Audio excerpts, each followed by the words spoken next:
మామిడికాయ పెసరపప్పు చేసుకోవడానికి ఒక గ్లాస్ పప్పుని 2 సార్లు కడిగేసి పొయ్యి మీద పెట్టుకొని 2 గ్లాసుల వాటర్ వేసుకొని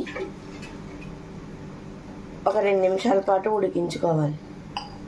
పెసరపప్పు ఇలా ఉడుకుతున్నప్పుడు దీంట్లో ఒక 5 పచ్చిమిరపకాయలు, మామిడికాయ ముక్కల్ని వేసుకొని కొద్దిగా పసుపు కూడా వేసుకొని బాగా ఉడికించుకోవాలి.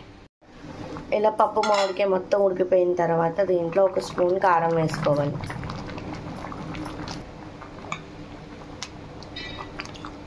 ఇంకొక 3 మినిట్స్ ఉడికితే పప్పు ఉడికిపోయినట్టేనండి.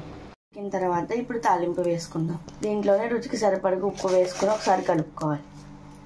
తాలింపుకి స్టవ్ పైకి ప్యానం పెట్టుకుని ఆయిల్ వేసుకుని కొంచెం జీలకర్ర, కొద్దిగా ఆవాలు, వెల్లుల్లిపాయలు కూడా వేసుకుని ఎండుమిరపకాయ, కరివేపాకుని కూడా వేసుకుని బాగా వేయించుకోవాలి. ఇప్పుడు ఇవన్నీ బాగా వేగిన తర్వాత వీటిని అన్నిటిని తీసుకెళ్ళి పెసరపప్పు మామిడికాయ రెడీ.